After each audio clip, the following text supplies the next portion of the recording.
So what if you can't touch the sky? It doesn't mean you shouldn't try. Do you wanna fly? Ooh, do you wanna fly? All good things come to an end. This is no exception. The final episode of the Hight Times series. Thanks for joining us, and thanks for joining in on every other episode, but only if you did. If you didn't, then fuck you. This final episode, we sat down with Justin Molotnikov.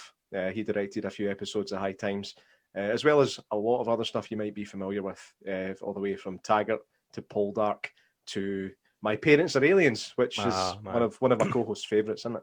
Aye, I loved it. I grew up watching that. So we do kind of talk to him a little bit about that and other stuff that he's done, because these actors, these directors, writers that we've been speaking to for the last 12 weeks, these guys, you know, major talents, they've worked on so many things that all of us know and love. So it would be silly to just kind of brush over it. So we kind of try and brush over it a wee bit and kind of stick to Hight Times. I know, what I noticed like a couple of times during the conversation, he brings it back to Hight Times. That's when I realised I was fucking up a wee bit. No, you can't have these people on your podcast and not talk about some of the other great work that they've done. No, stupid. It's stupid. Absolutely not. I mean, to get the opportunity to speak to people that are in an industry that I've been too much of a shite bag to try and get into for the last 30 years, you can't pass up you can't pass up the opportunity. Aye, true that. So it's a bittersweet day today, guys.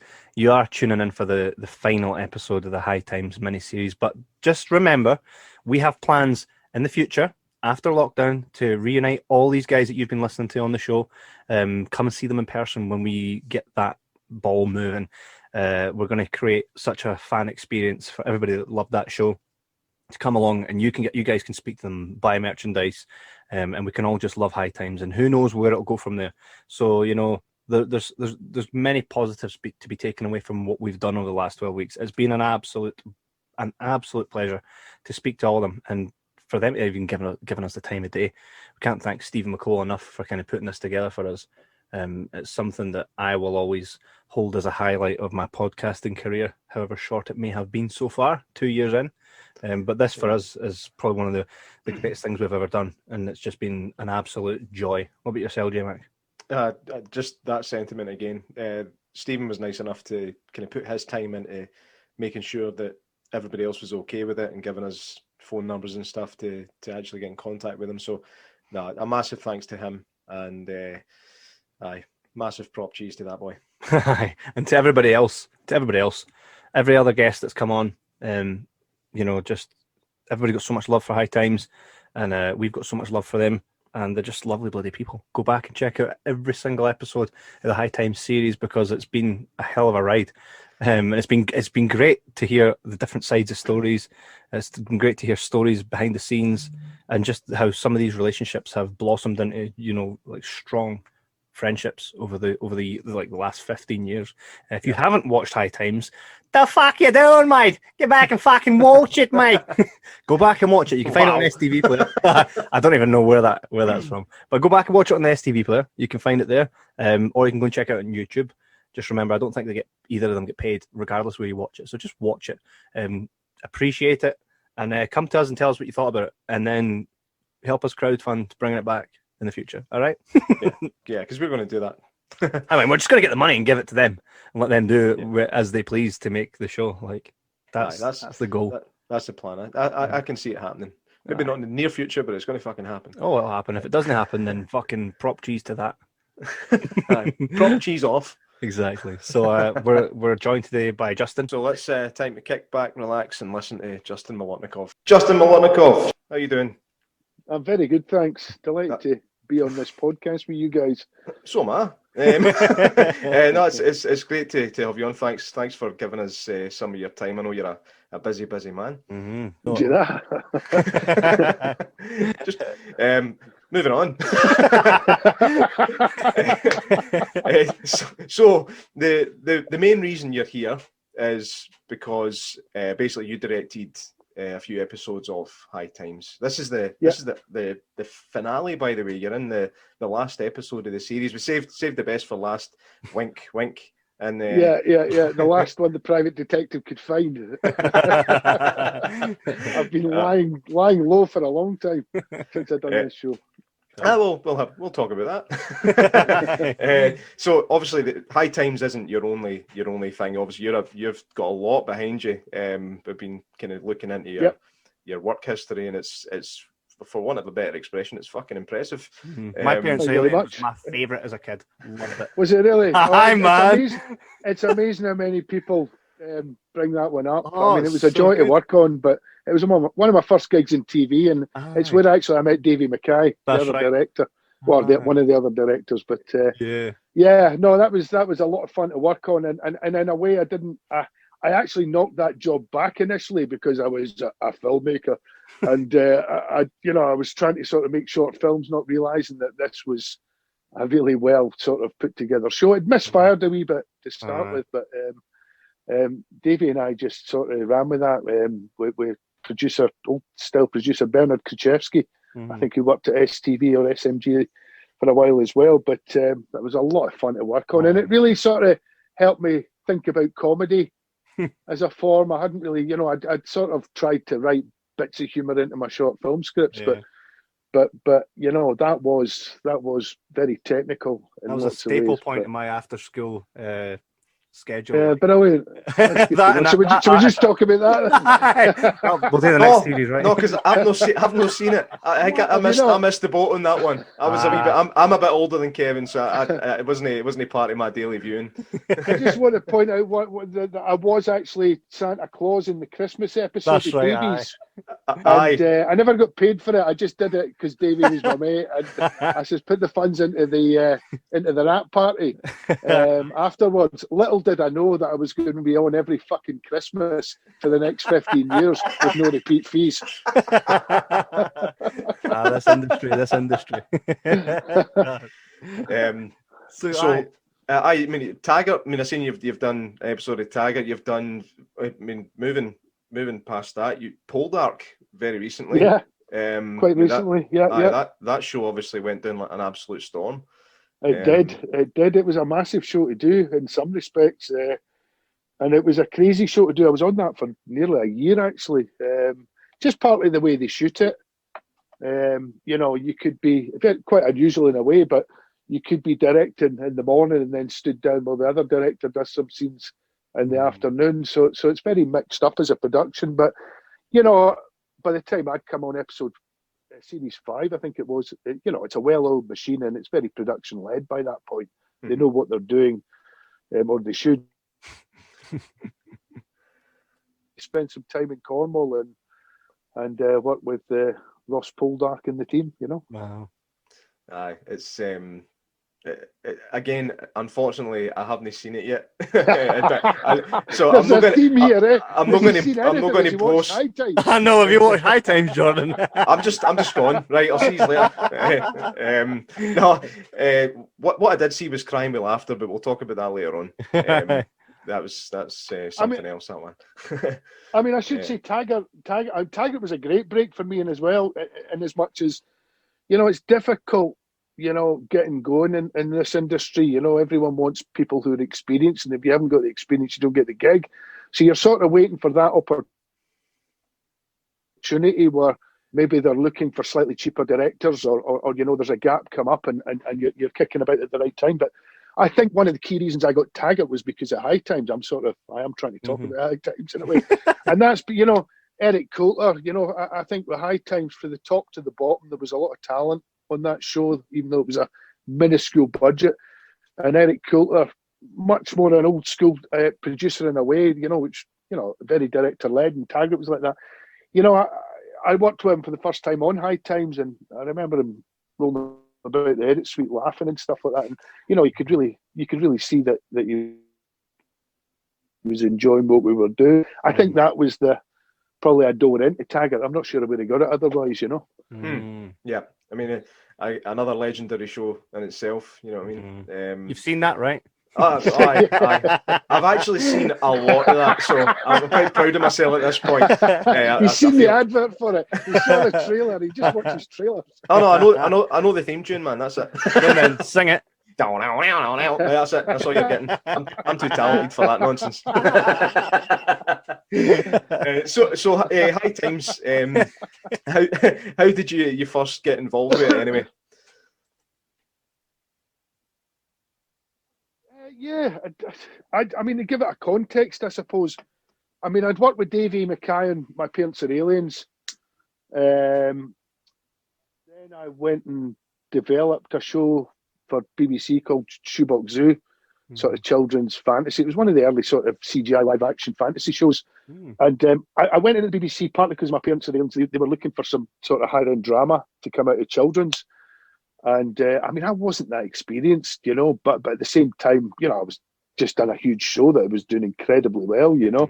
And Scotland's always sort of, sometimes it's got talent there, sometimes it hasn't. And it's what I'm saying before, you know, you sit there and you look about and what opportunities are there. And I got asked to come at the BBC, develop the drama. I thought, well, I'm not a development exec. I'm not really a script editor. I'm a director. So if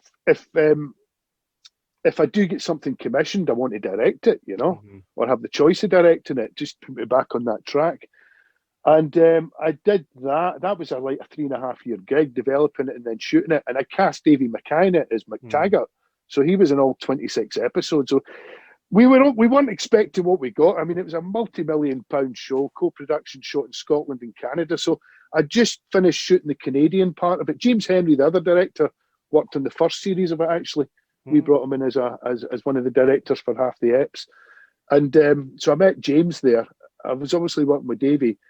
We were working out in Canada where, you know, as much room as you ever want, huge sets, big crews, big open expanses, massive cast. You know, Peter Mullen was in it, some great Scottish actors, Alan Cumming, it was Siobhan Redmond. It was brilliant. And I did that for 3.5 years, and I came back and my contract was over.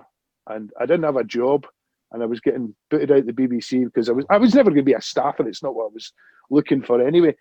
And the final week I was there, I was playing rugby and I dislocated my ankle and broke my leg in 3 places. So I was pretty fucked, to be honest with you, going back into I didn't have a job, and I sat there in the summer sort of hobbling about everywhere. And it was Carolyn Sinclair contacted me and said, would you have a meeting about this? I think Davey phoned me and said, look, are you interested in this? And I went, hi, you're not joking, you know. It's a real chance to sort of do something a bit different, you know. And I think that was what brought me in there. And I think, you know, I look back and I see, you know, there was Carolyn Sinclair kid who was producing it, who worked with Stephen on the Acid House, which I'd loved. Grant and Star Cause was always one of my favourite stories in the book. And when they brought it to life and they were faithful to, you know, you take your hat off, and Stephen, even playing an Edinburgh boy, pulled it off, you know. Oh, that must have felt like sacrilege to him, eh? But it was great, and I was just thinking, bloody hell, there's some talent. I looked at the cast, and there's some talent in this. And I hadn't seen the first series at that point, you know. I had to go and watch it. And I know Davey and James had directed it, but I had seen Blackout because I was sort of around on that scene at that time, and I remember Blackout has been a great wee short. So I mean, I didn't know John, I didn't know Stephen, but I made all the connections, and that was it really. That was my in. I was hungry for it, and I'd done some decent stuff, although not a huge amount, and it was the next stepstone for me. But to go from, I suppose, multi-million pounds, huge sets, big American outdoors, to condemned block of flats in Dalmarnock. I mean, the only thing that fitted in was me on crutches hobbling about. You know? That was, at the time, that was the thing. But it was great. It's what I needed. And in many respects, you never know if you're ever going to work in this game after we finished a gig. You just don't know what's going to come up. And for High Times to come up was exactly what I needed mentally, creatively, and you know, just to function, you know, just to get another job, a freelance job again after being at the BBC for 3.5 years. Yeah. So and I imagine after watching the first series, you were like, "Fucking yes, this is this is definitely my thing." Did you think definitely. Did you think maybe the show, because if you come on after watching the first series, did you think maybe to yourself, this has legs to go further than what it actually did? Definitely, but not in an arrogant way. Just purely in a stylistic way for me. and it wasn't about it being better for me. It was about I think shooting it slightly differently, and because it's a second series, you get the chance to play in a slightly different way as well. I wasn't, I didn't have ties to the first one in that sense, but I really wanted to be there and make the audience feel they were in on it and part of it rather than looking in on it. I think that's what I wanted to bring it, a sort of a slightly freer energy with the camera that was more, I suppose it was more of a slave to the characters, because I saw it very much as such a character-driven show. It wasn't about trying to be too clever with the camera. It was about trying to find a relationship between the camera and the characters where the characters led it, It was, so was it that yourself? was my approach. I think Stephen had said that it was you that in the party scene at the end of the second season, like you do that all with just one moving camera. Yeah, pretty much. Yeah. It's almost like you're sort of walking in with them. Yeah. I mean, that was an amazing scene. That, but not least because I don't know if Stephen told you. Probably went. So, that was our final day. It was all going to be shot in a day. We were going to have a rap party in the party scene afterwards, and it was all sort of, it was going to be tight to do it, and I was bringing mates through from Edinburgh, old schoolmates who were going to be in it as essays as well, And we got onto the M8 and we hit the M74, and there was just this massive tailback and a lorry load full of, I think, pig fat or fat turned over on the motorway. And I'm like, I've got the biggest fucking scene ever to do here. And so the guy he was Canadian, my first AD who I'd worked with in Canada, I'd brought him over to Scotland. He was cursing me. He said, "What you brought me to?" And I said to him, I says, "We're going to have to do this in the phone." I basically sat in my car on the motorway in front of a load of pig fat, directing him to set up the scene, and so that when I walked in, I could just walk in and almost go action, and everyone would have something to show me in terms of what they've done, And so it was a real, I suppose, purely by circumstance, a great example of group intelligence. That should because what's that? That should be on your CV. Anytime you go in for a job now, you should be like, "Well, I know you've directed stuff before, but have you directed while sitting in front of a big fucking overturned truck with pig fat?" "No, you've no. I'll take the job, thanks." You know what I mean? It's like, give us an example. Give us an example of the time you worked under pressure. Well, do you know what I mean? Let me tell you. For sure. If that doesn't get you the job, fuck, the job's not worth it. I can just see it. You get the phone call saying, listen, Justin, there's a massive pile up on the M8, so we're going to send you a chopper." You're like, "Don't need it, mate." Throw that into the rat party. Throw the budget into the rat. I do think that's testament to how everyone felt about the show and how we were working. I mean, it wasn't. I mean, I walked into one big family. I wouldn't say it was a harmonious family, but there was a real sense immediately that we're all in this together.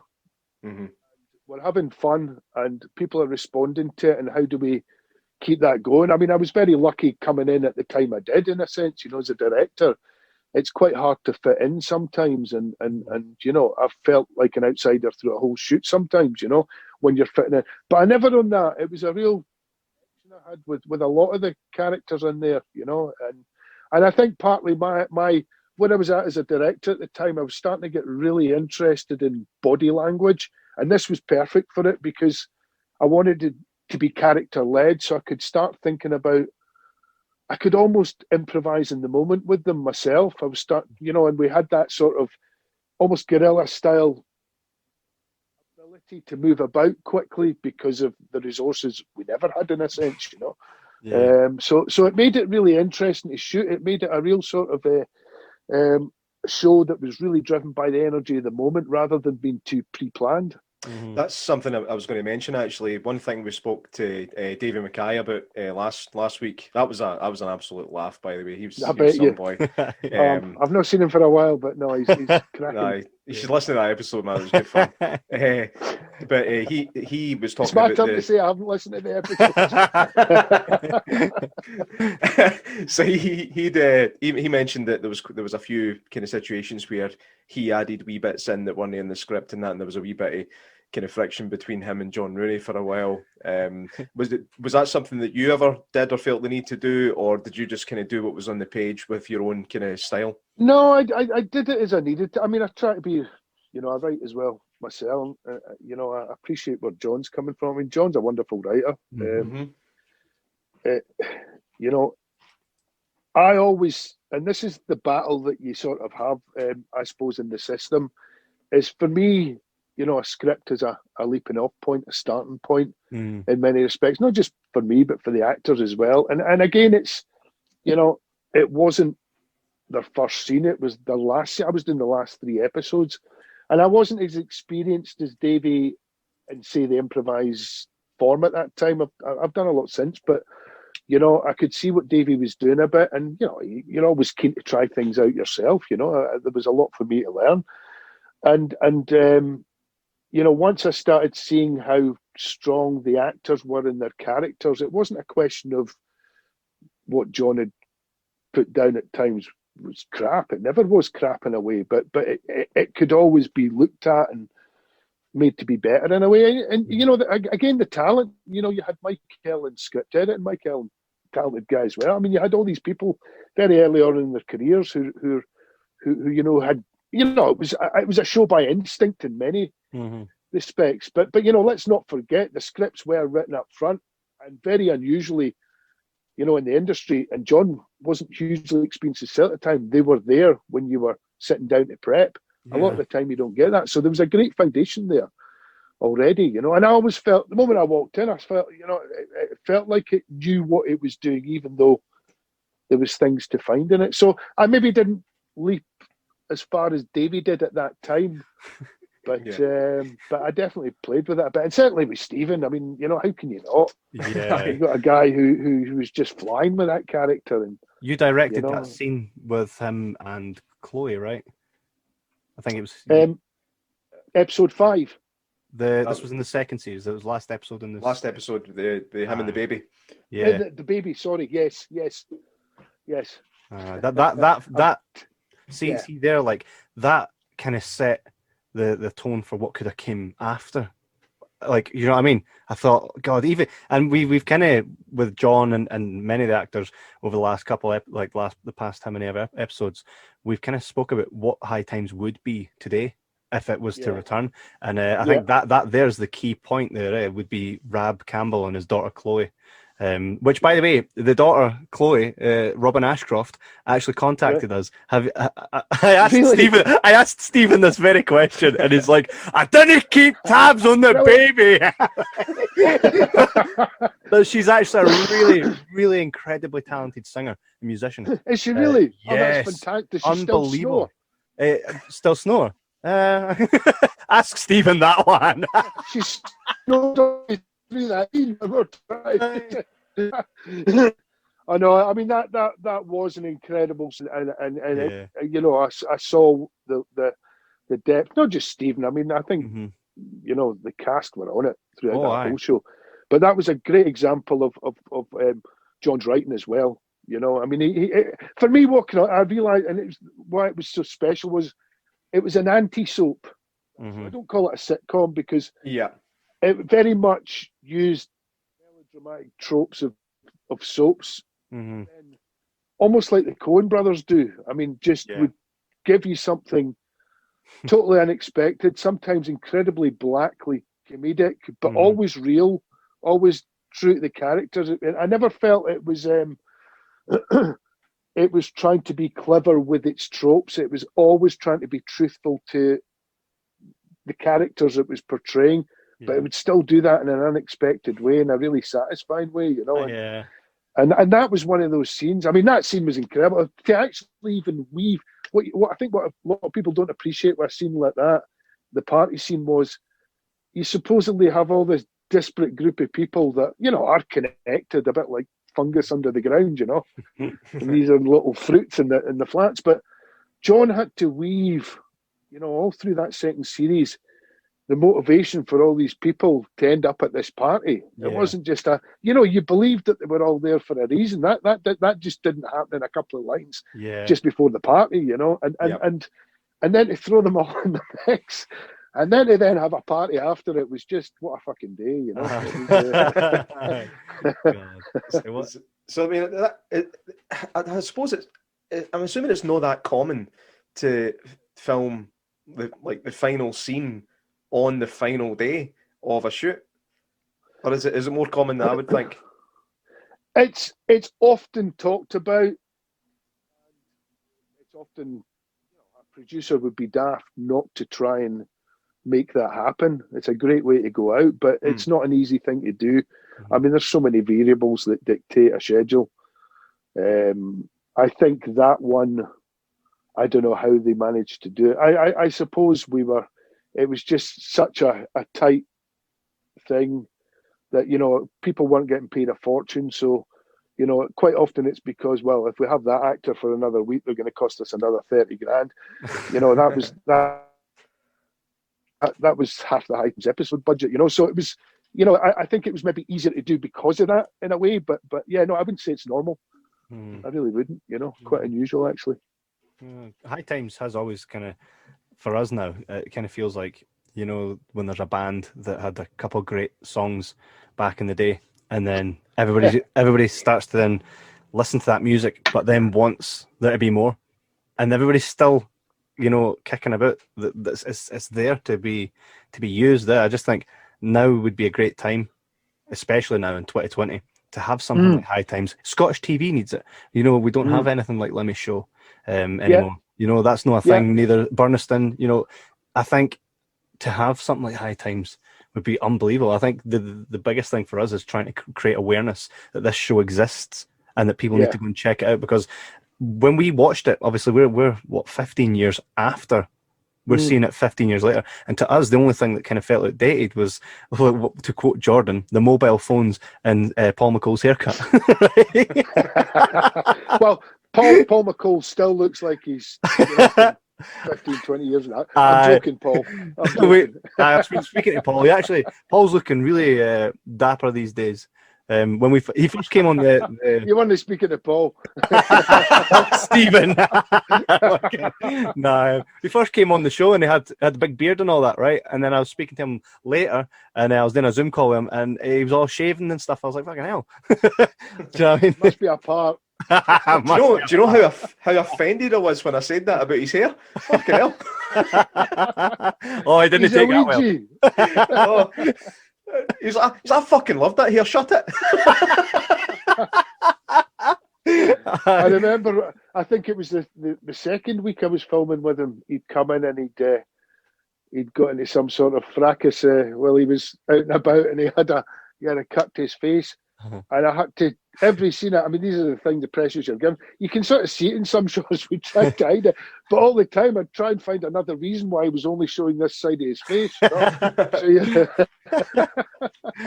he actually never talk about that in his interview. No. He did not. He seemed to have left that wee detail out, Justin. So what was the ruckus? I don't know. I wasn't there. I'm not even sure he knows. Okay, fucking phone him. He was telling us about these are the challenges you have as a director.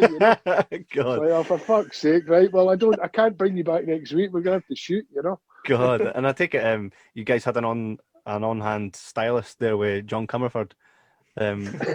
We've been out to his salon, by the way. Have you been? Have you? Aye. I've never been to. No. I've been past it. I've never been to it. No. It's a really nice wee gaff, isn't it, Jordan? We actually recorded his episode in there with him. Aye. Tex.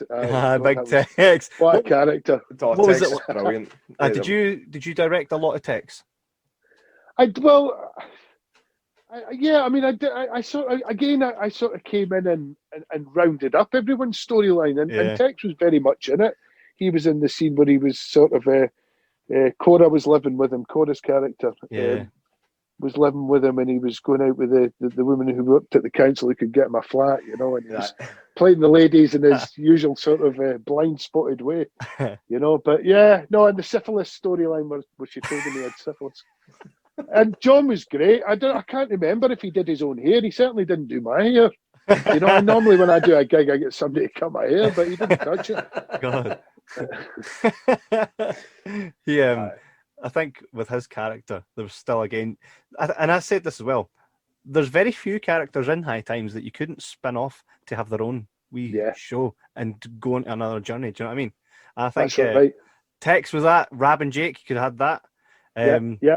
Tracy, when she goes away to the army, that would have been interesting. You know what I mean? I'll be like Private Benjamin in Glasgow. Fucking yes.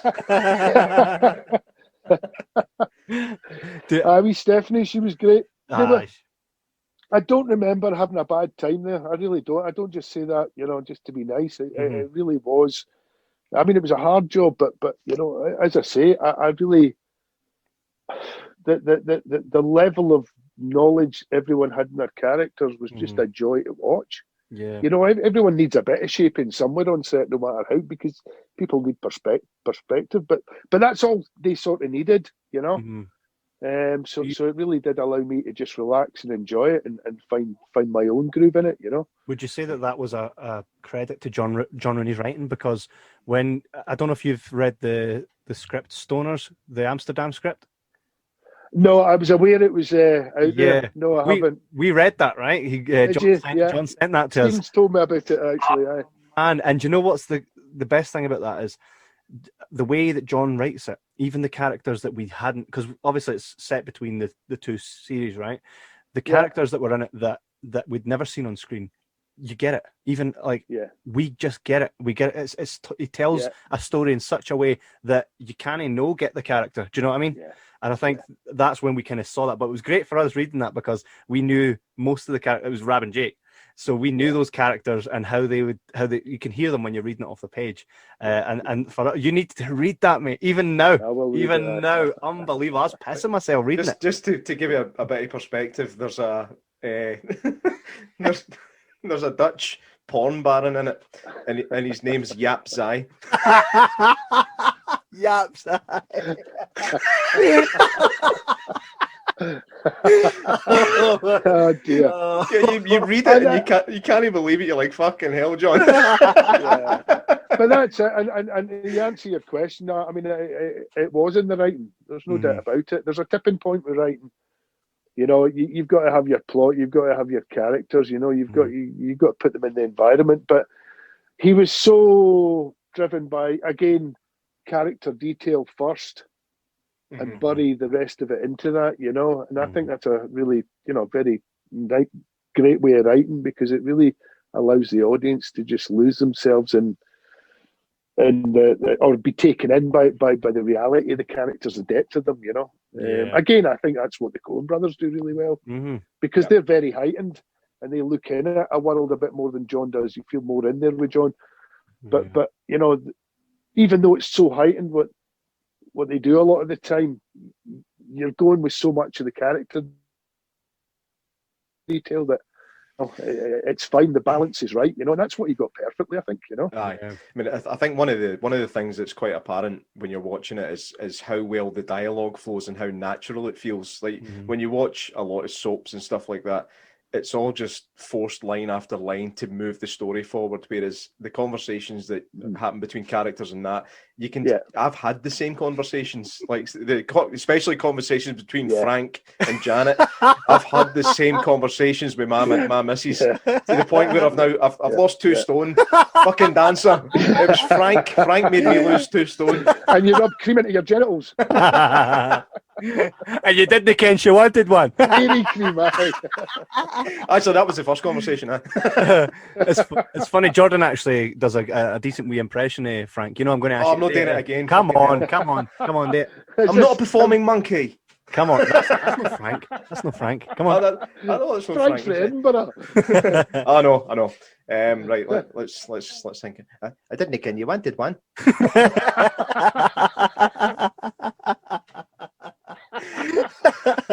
And I tell you, that storyline with Molly, honestly, I mean, I think if I brought anything to that, I used to work as a chef, and I definitely remember prodding that storyline a little bit. Not trying to make any claim in it at all, but I remember having a lot of fun with it. And it's a storyline I watch now, and I cringe through it, I laugh through it. I mean, it's just like, no, don't do it. And you almost want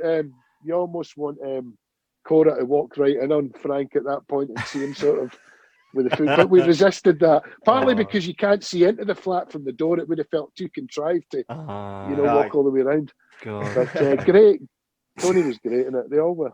Davey actually told us in his episode last week that he went from eating what was it? He was eating a tin meatballs at a tin, right, to then living with you and coming in, and he was like, and his reaction was this. Oh!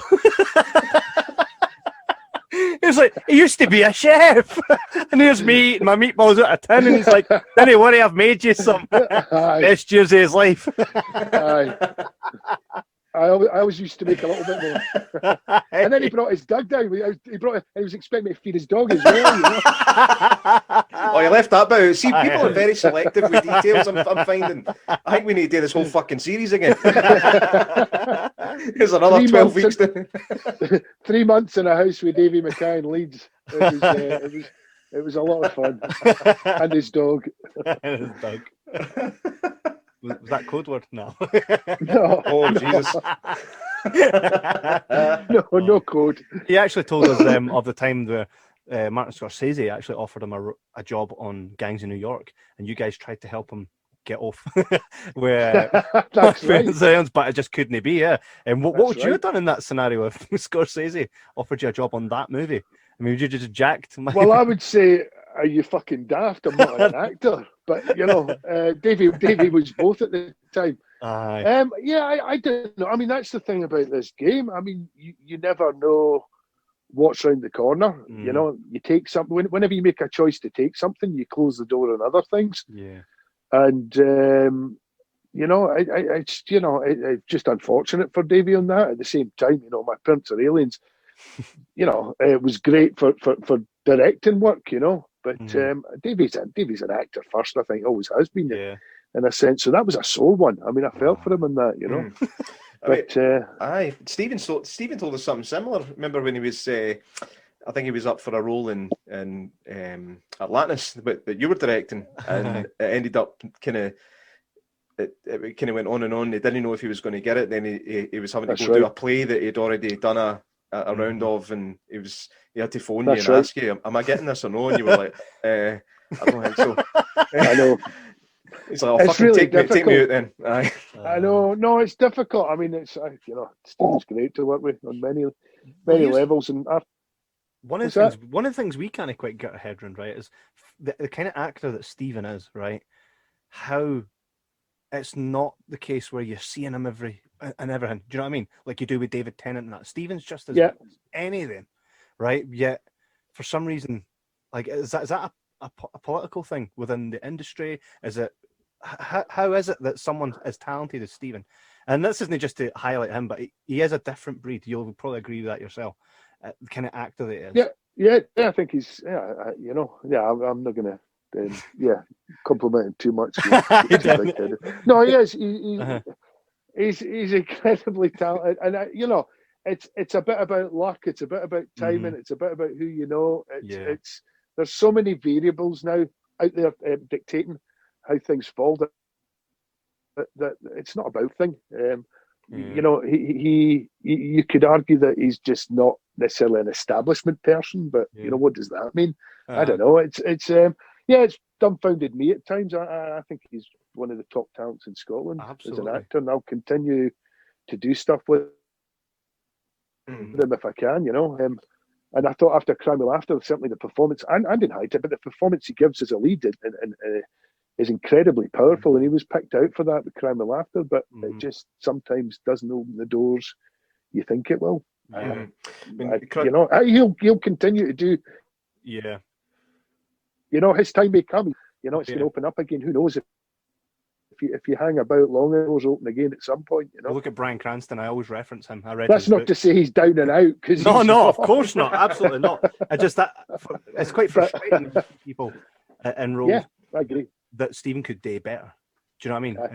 And I often think about stories sometimes whenever I read a story or whatever, and I think who would be good in that. And so I think Stephen could do pretty much anything.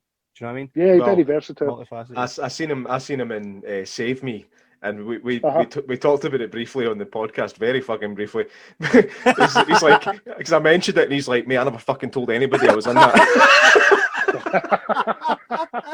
Even when he was doing it, he told me, "Don't tell people it's me."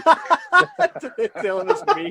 I'll just act like it's no me. Oh man, it was funny. Like when he showed up, I was like, "Oh no, he's a pedo." It's a difficult role to play for some, aye. you know. Yep. For some, But, you know, that's for some. Imagine getting a role as a pedo and going, "You know what? I can do this. No bother." Second nature. well, to get, I mean, but that's what an actor's got at times, you know. It's Yep. like, you know, how do I bring truth to this? And it's, you know, it can be. It can be a difficult thing to process after you've done these things, you know. It's I certainly think with Crime of Laughter as well, with Malcolm, you know, let's not forget the power of Malcolm's performance in that as well, you know, for Steve to play off that. And, you know, these things really happened to Malcolm to a point. That's what inspired the story, you know, and we talked about that beforehand. You know, it's not Malcolm's story. It was inspired by events that happened to him. And we did an interview, Stephen and I, did an interview with Malcolm after the event as well. You know, that was really difficult for Malcolm to choose to do, to then actually do it, and then to finish doing it as a piece of art. Yet, you know, leaving parts of himself there, you know. So I think, you know, I take my hat off to actors that are willing to, you know, put themselves in those really difficult shoes, you know. Aye, I mean it's risky. I mean, people also the public can be quite stupid and hold roles like that against actors. You know what I mean? Like they can throw stuff at them in the street. People. Well, you know, the public. What was it? They attacked a paediatrician because they couldn't understand the meaning of the word. You know. You know, during some of the paedophile hunts or whatever, you know. Right. And you just think that, but that's what you're up against. I mean, and it is difficult. You're also dealing, certainly, we're not here to talk about Crime of Laughter, but difficult subject matter that other people have experienced for real. And, you know, I remember after Crime of Laughter, somebody claimed that we'd stolen their story, and, you know, we just hadn't. But how do you rationalise that with somebody that's feeling burnt from it and you know, probably experienced some of the things that happened in it, you know? And it's these are the tough things that. That's the thing, but I mean, with that subject matter, there's a good chance that a lot of people with these stories have got similar stories. You know, it's a kind of tightrope that you need to walk when you're making something like that, I suppose. And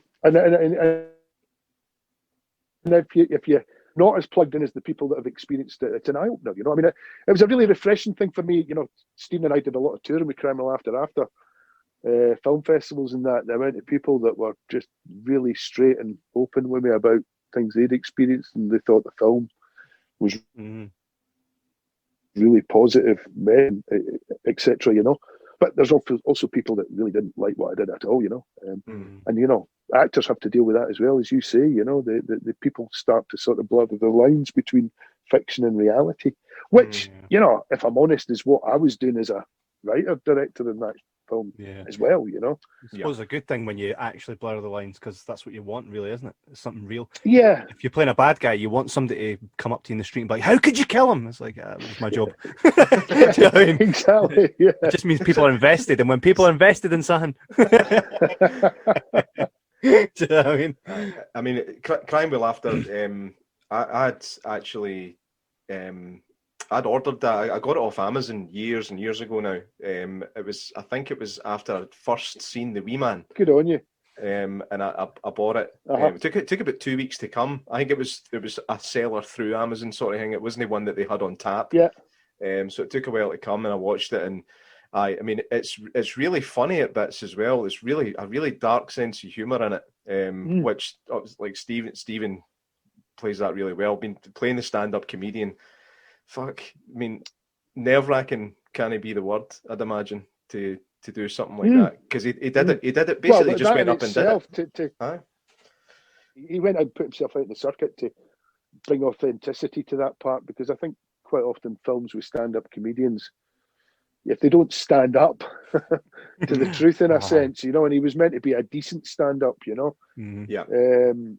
You know, you just lose your audience. There's just a lack of truth all round kicking about with it. So we tried to really find that environment, that precinct that was really authentic, and his voice in it was authentic. And, you know, again, it's still quite a raw film in many respects, but, you know, it was another sort of stepping stone to, you know, I suppose experiencing, you know, the bigger form, you know, jumping into a feature film like that was where we were ready to go, and it was a great team to do it. It was just, we shot that in 18 days, you know. Wow. I mean, it was a ridiculously tight schedule, but it was what I was saying before, it was our opportunity. Mm-hmm. You know, that was the window that opened up for me as a director, writer, and for other people at that time. And what are you going to do? Say no? Yeah, I know. You know, obviously you're on the line if it's a pile of shite, you know. But thankfully, crying with laughter. No, you did all right with that one. Like, it was, if I do say so myself. But no, that was developed purely by with improvisation workshops. I mean, that was me really fully going to improvisation as a device to write a story. You know, Malcolm, Stephen, and I, you know, as a core cast, there was others that obviously joined it, but we basically workshopped that for about 6 weeks, and then went away and wrote the script. Stephen will say I wrote down the script, but you know, that's the tussle you always have. But no, I mean, we developed that in rooms, and then, you know, went through the filter process, and then even my even my own script, but you know, my own script is also a leaping off point. I don't treat it any differently. I pass it over to myself as a director. I try not to blur that line. And again, I knew what I did know I had in front of me, and you know, Hight Times was that connection. Was I had two fucking cracking actors who were at the top of their game and wanted to run with these characters in a similar way that I saw in Hight Times. You know, it inspired me that way. And the black tone of it. It's not John's voice, but you know, there's definitely that black comedy that runs through that I think is definitely inspired by, you know. Yeah, I mean, Malcolm showed up in Hight Times as well. He was the cop that kind of consoled John Morrison. Eddie, there we go. That's right. Fucking hell. Eddie. Murder to remember the character name sometimes. I think that's a lovely scene, actually. Again, that's John doing the unexpected with it, you know. Yeah, You've got this absolute, you know, really aggressive young cop, you know, that we can all do if we, you know, and then this older guy who just surprises you with his wisdom and his personal connection, and you know, get this masculinity kicking about. John ready to punch fuck at him, you know. It's just a really moving wee scene, you know. Yeah. Aye. I mean, what's good about Malcolm is that I mean, obviously in that wee role that he had, I mean, it was only a couple of minutes of screen time, if that. But in that wee role, you think he's perfect for that because he looks like a wee hardened cop, but he's got a heart. Aye. And it was ripping at him and that. And it was, aye. He's the kind of, what you get from that scene is that he's the kind of guy that on the weekends, on the weekdays or that is at clubs ripping folk up and handcuffing them. But on the weekdays, he's taking his granddaughters for ice cream, right? They didn't see that side. That's definitely what you get for him. I just want to know what clubs you go to during the week. This is my club. If it's open on a Tuesday afternoon, it's fucking dirty. It's called soft play. Let's not forget Malcolm does a star turn in what is it, the last scene as well, second last scene, when they're raiding Jake's flat. Oh, of course, aye. Malcolm has a guest appearance there as well, so he did get a second wage. You know, it wasn't that hard done by. Aye. There was actually, and this was in the second series, there was someone actually contacted me on Twitter and said that his friend who was in the show was a renowned shagger. He was one of the guys that came for weed at the door. Do you know what I'm talking about? Aye. Are you talking about Finlay? I think so. Aye. He said that he was like, the guy was like, here, Google him. He's a renowned worldwide shagger. I was like, what? He's like, hi. Oh, I'm gonna get it up on Twitter. There was a fella on Twitter basically said that he was really looking forward to David Mackay's episode. But aside from that, were we aware that one of the extras that came on to buy weed from Rab and Jake was a world-renowned shagger, and it was Sid Fishes. Do you know who Sid Fishes is? No. No. Someone called Sid. He said, I'll read it. See, Sid said. yeah, Sid said, see in the second series, two guys come to Rab's door for weed. The one with the bandana on is his pal of mine and Davies, Mick Burns. Oh, right, I'm getting confused. You know what? I thought you were taking the piss out of me there because I appear in an episode. Right. I'm leaving the flat, and that's why I said Finlay. Right. It's just a moment. We wanted a bit of movement at the door, and I got dressed up as a goth. I'll sometimes do a little sort of walk-on part, you know. And I left the flat, and Rab goes, "I cheers Finlay," and as I'm walking away, he does that. Right. And I thought that's what you were referring to. So no, I'm not the top shagger who was buying weed from Rab. You can be second. You can be second. I was going to correct you.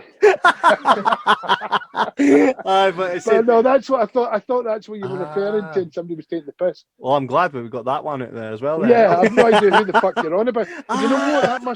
That must have been Davies' episodes. Probably because that guy Sid Fishes was a friend of Davies. I'm disappointed. You've not brought up Finlay. You know, right. I think it's episode 4. The start of a new day, and I'm just leaving. Anyway, John never wrote it. I improvised it. So tell us about Finlay. Yeah, just another stoner friend in Rab's, really. Who likes Aye. a bit of goth. So that was as deep as it got. Davey actually, his voice was in the scene where Paul's singing through the letterbox to John Morrison, right? As his voice is on the telly. Stooky. Aye. That's right. That's right. We could use Stooky because STV didn't have to pay for it. It was part of the STV back catalogue. So no doubt Davey Mackay got a repeat fee.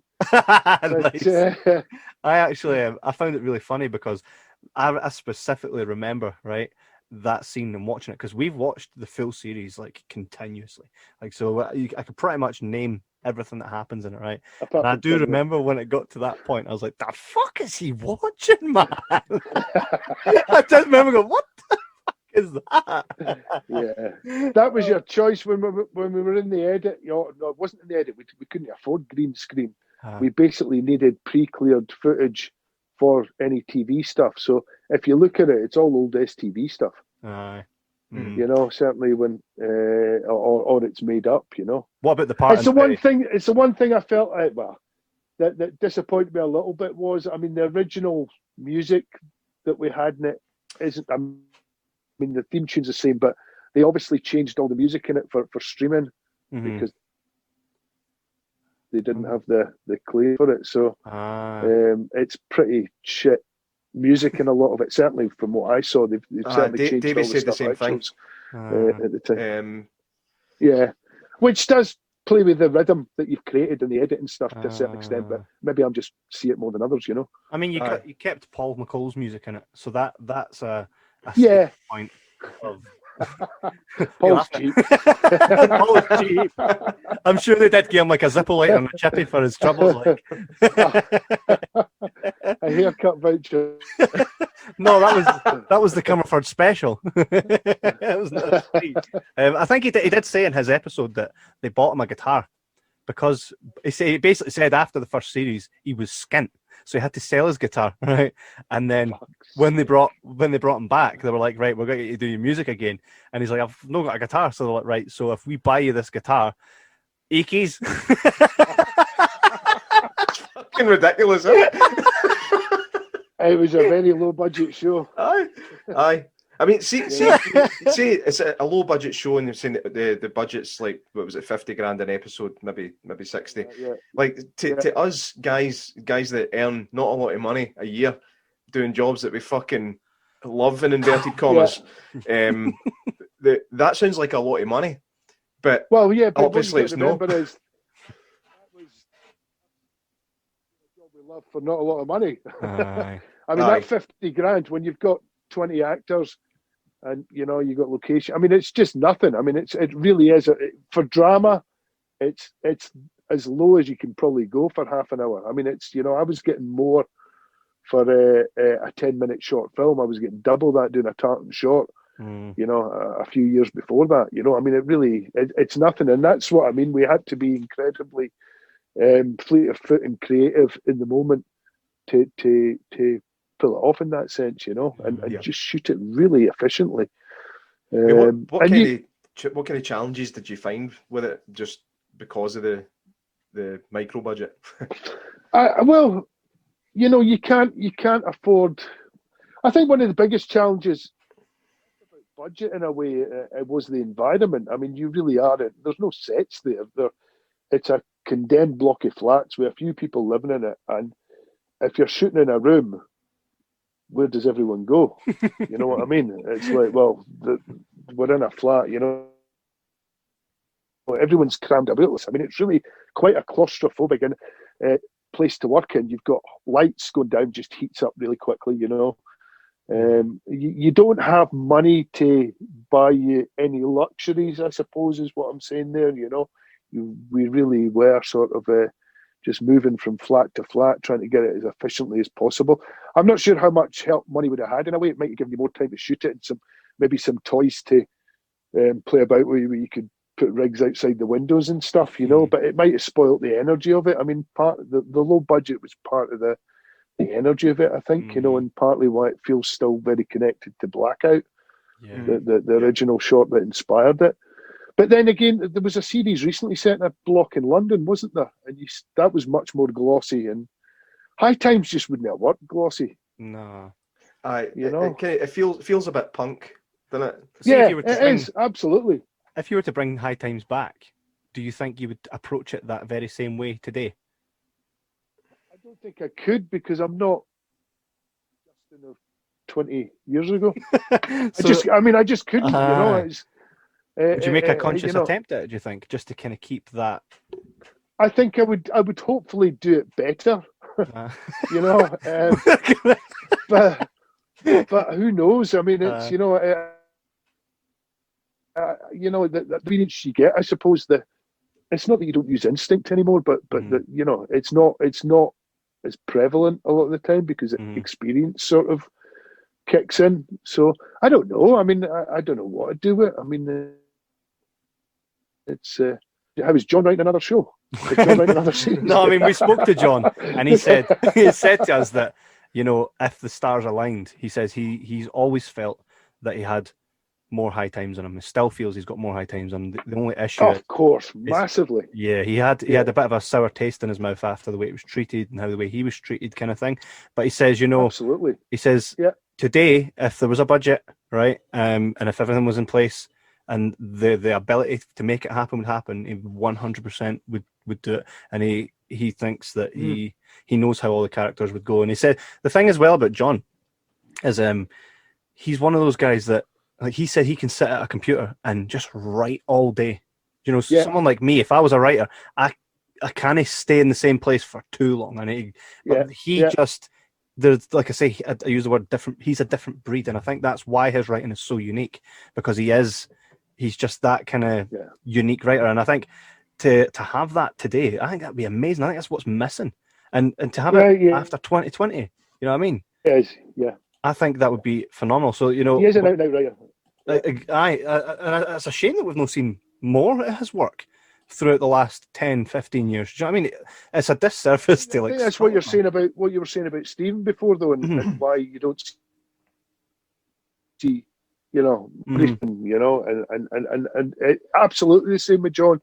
And again, that's an example of it. You know, I think for one, that show should have ran and ran. I think two, you know, it's partly you're dealing with the merry-go-round of execs at these companies at times. You know, it's like, well, if they didn't come up with the idea, they won't, you know, that can be pushed aside. We'll do our own thing, and it took a couple of years for that to go out.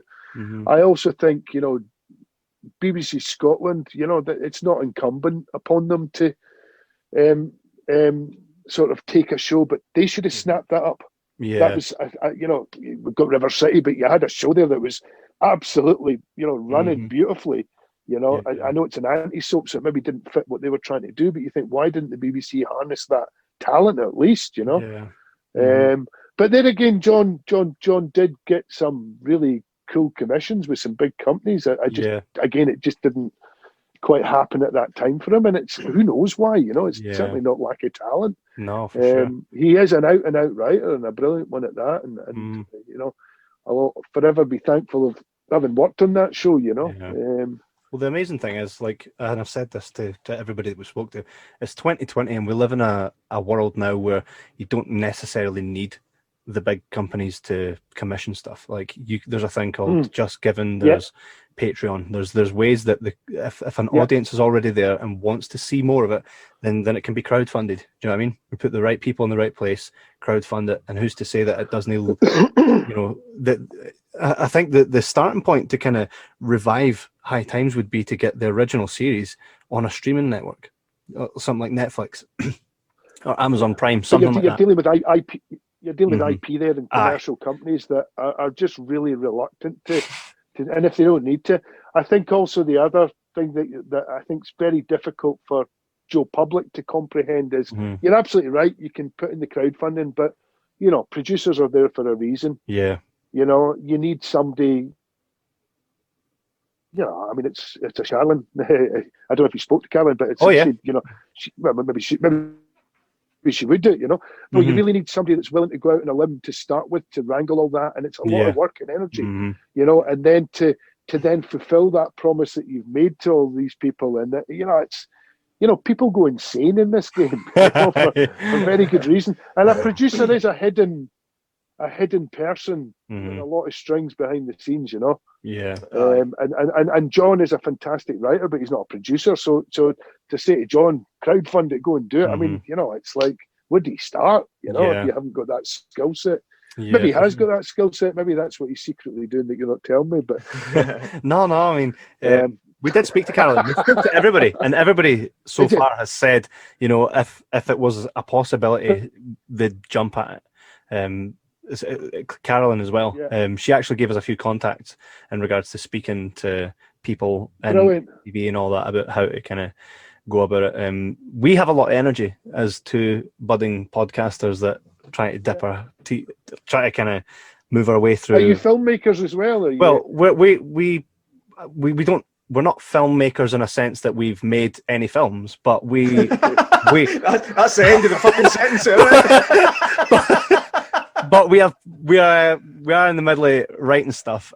We do conventions where we show up that day with our camera equipment, audio equipment, and we write on the spot. We highlight stuff. We're starting from the absolute trenches and taking every single piece of advice and every single piece of experience and treating that as our goal to get to a point one day where we're like, right, we can actually try this and try and do something special. And I'm writing a short film absolutely. We've got 4K cameras, we've got everything, audio, mics, everything. We have literally everything that a film crew need, from guys that edit, animate, music, everything.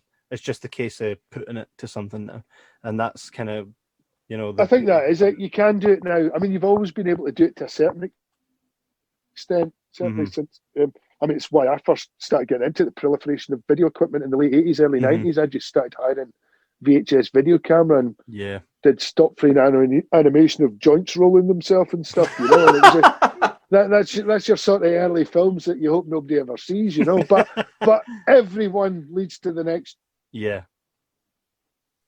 film. But no, it is about starting from scratch and just building up the experience, and if you're lucky, you keep going.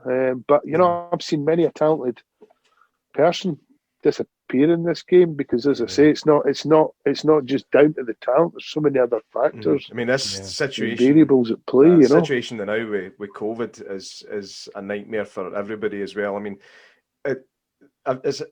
the way I feel the now is, I feel, and Kev probably feels as well, creatively constipated. I mean, we're dying to put something out, and it's stuck because all this shite. We're making the official documentary for you've seen the movie Lost Boys.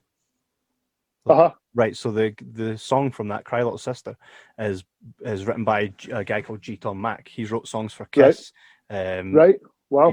He wrote Roger Daltrey's album, Eminem, all that. Well, we're actually doing his documentary, his official documentary, and we've already had him over to Scotland, filmed with him, and we were due to go over to to LA and film with some really famous people, film more of his life and stuff. But COVID, fucking, it's put a halt to it. So we're kind of creatively trying to sort of stuck with, yeah, with Hight Times people. Oh no, absolutely not. That do you know what? That's a thing of beauty. That's the only thing that we can kind of thank for COVID for, right? Fucking wasted time, eh? Absolutely not. No, absolutely not. I was meant to start an Outlander in May, and that just, I could see it closing down week to week, and hopefully going to start that again in January. But yeah, no, it's been brutal on many respects. I mean, I've been fortunate in as much for me, I've just put my head into some writing and managed to get a bit of funding there and some traction on a project, which was great. But without that, it really would have been an incredibly lean year. But there's no, I don't sit there expecting the what to happen. It's sometimes it is a feast and famine. Yeah, for sure. But yeah, no, good on you for doing it. It's great. It's great that this, these things have life, and life beyond as well.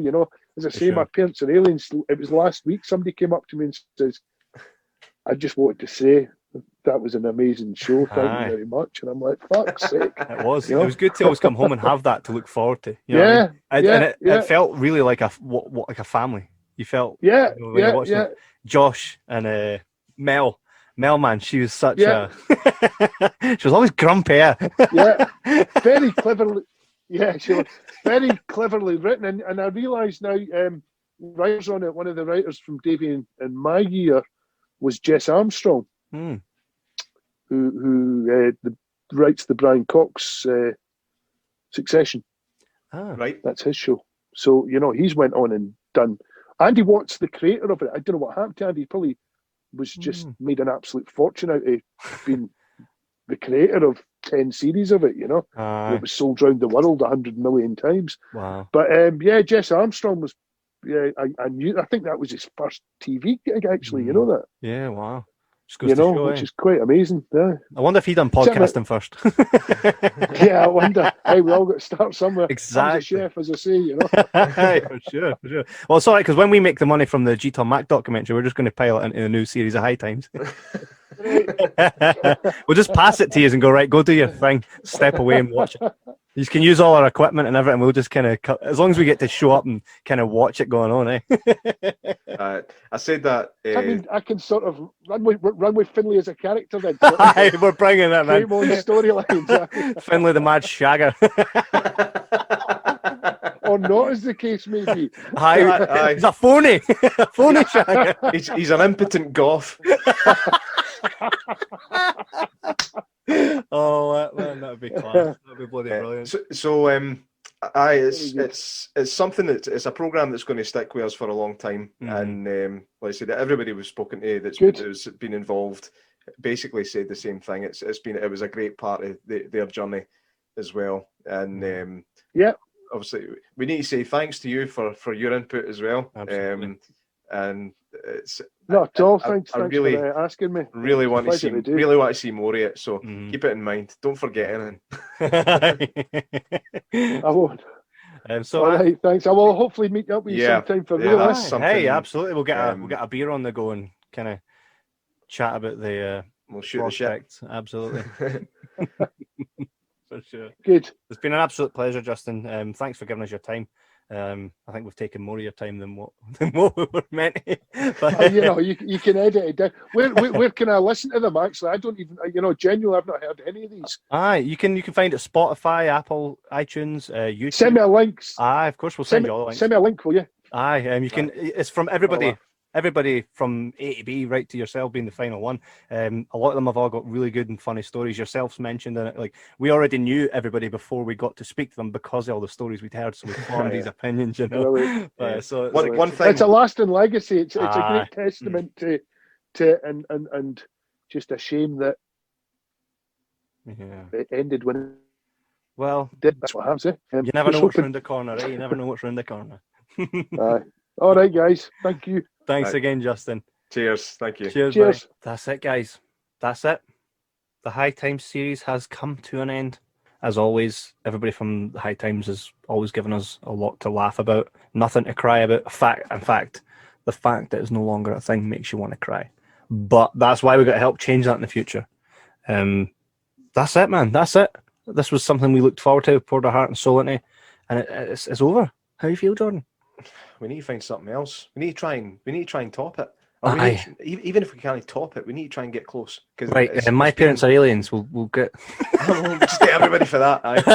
Nah. Most of the same folk again. Do you know? I think we've got something in the pipeline which is going to be a nice wee entree. Is that what they call it? An entree. An entree is a main course. No, then it's a dessert. Fuck the analogy, man. Get all that stuff away. Yeah. So moving forward now, it's been a while since you guys have heard like a normal Jibber Jabber podcast, because all we've done now is the Hight Times series for the last 12 weeks. So that's been some time we've been doing that. And we wanted to put all our focus and all our energy into that. So that's why we kind of held back on releasing just normal Jibber Jabber podcast episodes. Anyways, the time has come for us to take the next step. You will still be able to listen to our show audibly through everywhere. Remember, we're on Apple Podcasts, we're on Spotify, you can find us on Google Podcasts, you can find us on Amazon, everywhere that does podcasts, you'll find our show there. But for those people, and there's been many of you that have asked us over the years, why are you not on YouTube? We're on YouTube, you just can listen to us on YouTube, but as of next week, our show will be it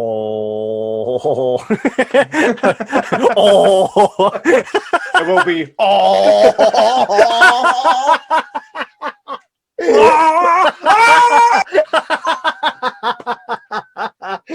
our show. Yeah, fucking clunge. Our show will be visually available for all of you on YouTube, so you'll be able to look at us talking. We're going to have a wee bit of a setup which makes it a little bit immersive, and you'll be able to see us talk shit, laugh. We've got a few things coming up. We're coming up with there's one called the topic of the week, where we'll kind of take 5 minutes to discuss what's been going on that week, see if we can get some humor in it. But J-Mac, my great idea that you aptly named, tell them what one of the things that we're going to be doing on the new episodes. Yeah, it's going to be called Movie Mouthfuls, and basically we're going to have to give a 30-second review of a movie that we've watched recently, with a mouthful of fucking something. Not cock. Speak for yourself. I like that. Oh, what? It's going to be like something like a brownie or something like that. Something that's really messy. And we're going to... Fuck off, man. You can't say brownie after cock and no laugh. This took our turn. We're going to be doing movie mouthfuls, which is... Oh! That's the intro for it, right? And now, movie mouthfuls. Oh! Right. We'll basically eat like some sort of cake and try and review something you've watched recently within like 30 seconds. We done this as a tester. I done it with a rocky road before we started hitting the record, and both of us couldn't breathe. So it's something we're looking forward to, so that you'll be able to see us do this. You'll also be able to hear our reactions. As always, our show will be available on MP3.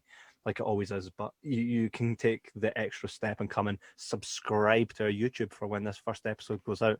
You can find us at Jibber Jabber Podcast on YouTube, everywhere that you go. Just check out Jibber Jabber Podcast. You'll find it. Go to our website, www.jibberjabberpodcast.com, and you'll get all the links to everywhere that we are. And you'll be able to kind of see what we're doing, and it's going to be pretty class. Jordan, you're also doing a new thing. Jordan's leaving the podcast. No, he's not leaving, but he's doing something on the side, I suppose. Tell him a little bit about what you've got coming up. Yeah, it's a wee kind of side project. That's not going to take anything away from this, so nobody panic. Next right? week, I'll be like, Jordan's no here. I'm joined today by Rab. If that happens, it's only because you fucking sacked me. I Right? right. No, it's going to be called Flick and Tipple, which sounds a lot dirtier than it actually is.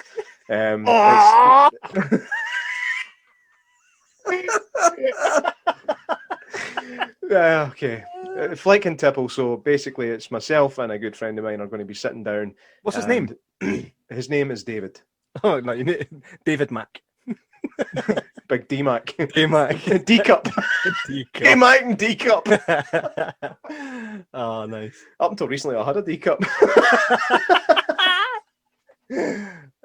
So yeah, myself and David, we're going to sit down. It might not be every week, it might be every couple of weeks, maybe once a month. We're going to sit down and we're going to review an alcoholic beverage of some kind, whether it's a craft beer, craft cider, a whiskey, a gin, anything like that. We don't care what it is, as long as it's got fucking booze in it, right? We're going to sit down, we're going to give our opinions on that, and then we're going to watch a movie and basically give our opinion on that. The key to this podcast is that we should be getting drunk throughout the movie. So what you get is a sober drink review and a pished film review. So I think it could catch on. I think you'll enjoy it. And like I said, it's going to be called Flick and Tipple. Starring that guy doing J-Mac and D-Cup. God dang. Aye, so guys, go and check out Jordan's new venture. And if you wonder why he never came back to Jibber Jabber, that's why. Because he was pished. Aye.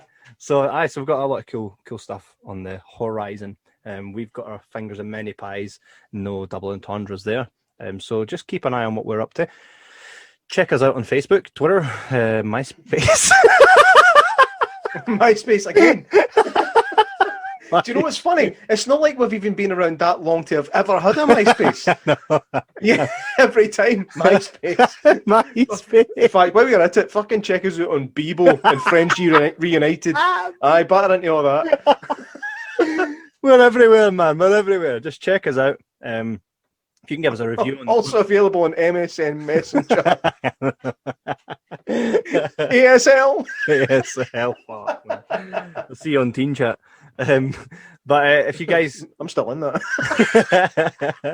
If you guys like our episodes, you like our podcast, you want to hear stuff, you got any ideas that you think we should pursue, guys, I love this show. Any chance you get someone on for that, drop us a wee line. Nothing's off the table. If anybody else would like to join the Jibber Jabber podcast when J-Mac leaves, just send your CV to jibberjabberscotland at gmail.com. Sorry, let me just make one thing clear. I did not have sexual relations with that lady. 3 weeks later, I had sexual relations. I'm not fucking leaving! So there you have it, guys. He's not leaving, so you'll see... You'll see him and myself over on YouTube, where our show will launch next week. It's going to be a fucking laugh. Go ahead and check out there. Thanks again to everybody that checked out this Hight Times series. It's been an absolute bloody pleasure for us. It's something that we never thought we'd ever be able to do, and it was made possible with the help, with the fucking genius of Stephen McCall. So guys, go and check out all their cool stuff. There's links in every description of everybody what they're up to now and where you can find them. They're a talented bunch, and we hope to see more for them in the future. Hope to see more Hight Times in the future. For this full Hight Times series, I have been Kevin Wells. J-Mac, who you've been? I've been me, I suppose. It's been a pleasure. I've been me. He's been him. We'll see you next time, and I will still be here because I ain't fucking leaving! See you guys next week on YouTube, guys. Bye! Why the happy ever afters never seem to last?